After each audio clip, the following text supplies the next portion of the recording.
Assalamu alaikum viewers and welcome back to my channel Study Law with Bushra.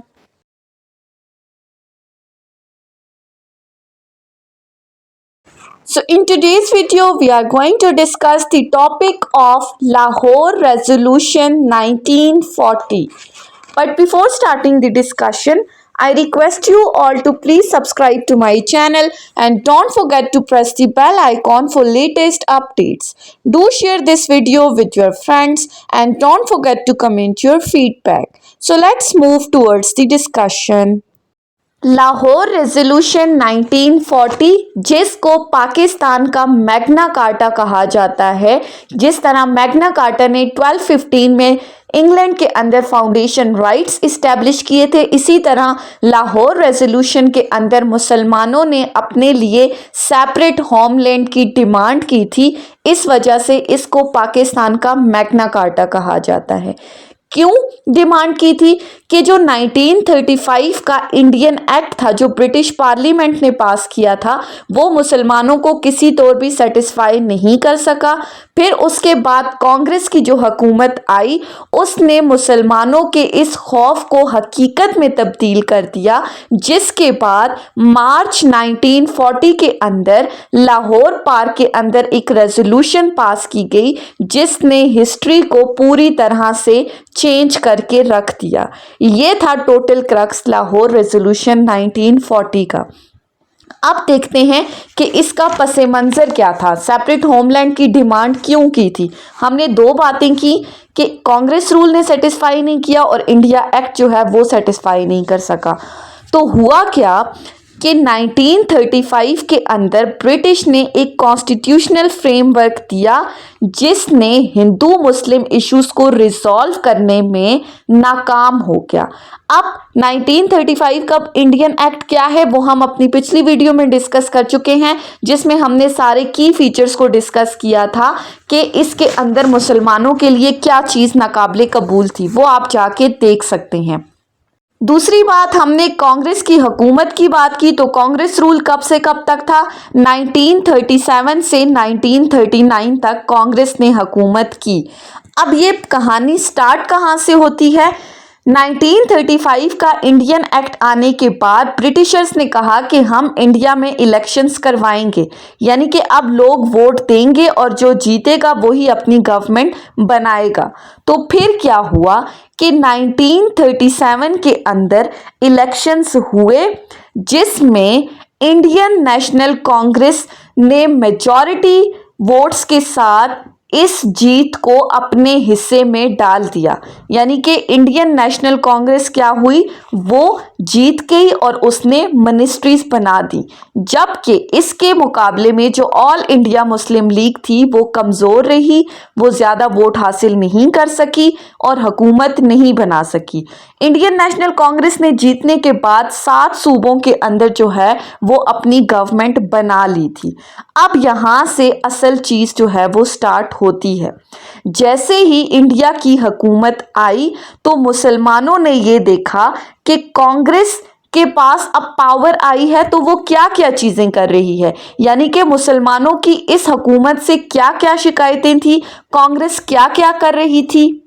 पहली चीज़, India ने वंदे मातरम एक national song जो है वो रिलीज़ किया जो कि भारत माता के लिए यूज़ हो रहा था, यानी कि इस सॉन्ग को स्कूल और ऑफिशियल इवेंट्स में जो है वो प्रमोट किया जाने लगा। दूसरी बात, उर्दू को कम्प्लीटली इग्नोर किया जा रहा था और इसके मुकाबले में हिंदी लैंग्वेज जो है वो प्रोमोट हो रही थी। इसी तरह इंडियंस ने वर्दा एजुकेशन स्कीम इंट्रोड्यूस करवाई जिसमें टोटली हिंदू आइडियोलॉजी जो है वो रिफ्लेक्ट हो रही थी। इसी तरह मुसलमानों को जॉब्स में बाइसनेस फील हो रही थी कि इंडियंस को ज़्यादा प्रायोरिटी दी जा रही थी, मुस्लिम्स को इतनी ज़्यादा प्रायोरिटी नहीं मिल रही थी। तो मुसलमानों को ये लगा कि कांग्रेस हिंदू पार्टी है तो वो सबको इक्वली ट्रीट नहीं करेगी। यहाँ से मुसलमानों का फियर और बढ़ गया। उन्होंने कहा कि अभी तो सिर्फ 7 प्रोविंसेस में इन्होंने हुकूमत बनाई है तो ये हाल है, अगर ये पूरी तरह से इंडिपेंडेंट हो जाएंगे तो फिर क्या होगा। सो ये एक सीरियस फियर उनके अंदर डेवलप हुआ कि हिंदूज जो हैं वो परमानेंटली डोमिनेट कर जाएंगे, अगर उनकी डोमिनेशन आ गई तो मुस्लिम्स जो हैं वो सप्रेस हो जाएंगे, फिर उनका क्या होगा। सो यहाँ से हिंदू मुस्लिम यूनिटी वीक पड़ती गई। इसी दौरान हुआ क्या कि सडन एंट्री होती है वर्ल्ड वॉर 2 की।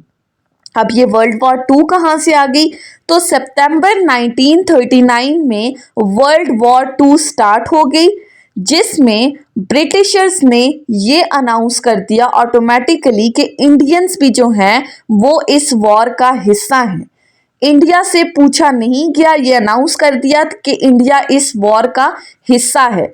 तो इसके ऊपर फिर कांग्रेस ने अपना क्या रिएक्शन दिया, उन्होंने अपनी गवर्नमेंट से जो है वो रिजाइन कर दिया, इस्तीफा दे दिया।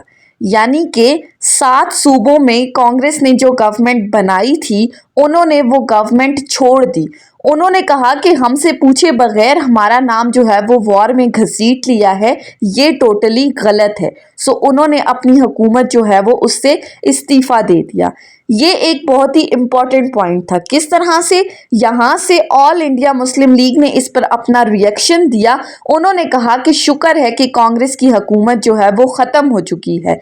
इस दिन को मुसलमानों ने यौम निजात के तौर पर मनाया, जिसको डे ऑफ डिलीवरेंस भी कहते हैं, क्योंकि वो कांग्रेस की हुकूमत से बहुत ज़्यादा तंग थे। सो 22 दिसंबर 1939 को ऑल इंडिया मुस्लिम लीग ने यौम निजात के तौर पर इस दिन को मनाया कि कांग्रेस की हुकूमत ख़त्म हो चुकी है।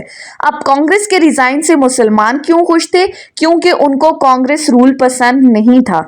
इसका इम्पैक्ट क्या हुआ कि मुसलमान और भी कन्विंस्ड हो गए कि अब हम कांग्रेस के साथ जो है वो गुजारा नहीं कर सकते। सो अब आप देखें कि 1940 लाहौर रेजोल्यूशन से पहले क्या क्या चीज़ें आ रही हैं कि कांग्रेस पर मुसलमानों का जो ट्रस्ट था वो ख़त्म हो चुका था कांग्रेस के 2 साला रूल के बाद। जो कॉन्स्टिट्यूशनल एफर्ट्स थी इन हिंदू मुस्लिम यूनिटी के रिलेटेड, जो नेहरू रिपोर्ट थी 14 पॉइंट्स थे, वो फेल हो गई। कांग्रेस का जो रूल था उसका एक बुरा एक्सपीरियंस रहा। वर्ल्ड वॉर 2 में इंडियंस को जो है वो कोई इम्पोर्टेंस नहीं दी गई। जब कांग्रेस ने जो है वो 1939 में रिज़ाइन कर दिया तो यहाँ से मुस्लिम लीग जो थी वो स्ट्रॉन्ग हो गई। फिर क्या हुआ, मोहम्मद अली जिन्ना ने ये चीज़ कंक्लूड की। उन्होंने कहा कि जो हिंदू मुस्लिम यूनिटी का आइडिया है वो फेल हो चुका है, सेफ गार्ड का सिस्टम जो है वो काम नहीं कर रहा। तो उन्होंने ये कहा कि अब मुसलमानों के लिए एक सेपरेट होमलैंड होना चाहिए। सो यहाँ से लाहौर रेजोल्यूशन का कॉन्सेप्ट अराइज होता है कि लाहौर रेजोल्यूशन के अंदर उन्होंने सेपरेट होमलैंड की डिमांड क्यों की थी। सो मार्च 1940 के अंदर लाहौर के मिंटो पार्क में, जिसको अब इकबाल पार्क का नाम से जाना जाता है, उस मिंटो पार्क के अंदर मोहम्मद अली जिन्ना की सरपरस्ती में ए फजलुल हक ने एक रेजोल्यूशन पेश की, जिसके अंदर मुसलमानों के लिए सेपरेट इंडिपेंडेंट स्टेट्स की डिमांड की गई। इसको हम कहते हैं ये है लाहौर रेजोल्यूशन। अब ये जो मुसलमानों का जो ये रेजोल्यूशन थी ये पास हुई थी 23 मार्च को। 21-22 मार्च को ये सेशन कंटिन्यू रहा था। 23 मार्च 1940 को ये रेजोल्यूशन पेश की गई थी, इसलिए इसको 23 मार्च 1940 की लाहौर रेजोल्यूशन कहते हैं। पेश किसने की थी? ए फजलुल हक ने, under the leadership of Mohammad Ali Jinnah. ये पूरा कॉन्सेप्ट था लाहौर रेजोल्यूशन 1940 का। अब क्वेश्चन ये अराइज होता है कि इस रेजोल्यूशन में क्या क्या बातें कही गई थी। सो जो पहली क्लॉज थी that was no constitutional plan is acceptable. अब इसका क्या मतलब है? मुसलमानों ने ये कहा कि कोई भी कॉन्स्टिट्यूशनल प्लान मुस्लिम्स के लिए एक्सेप्टेबल नहीं होगा जब तक कि उनकी प्रोटेक्शन को इंश्योर ना करवाया जाए।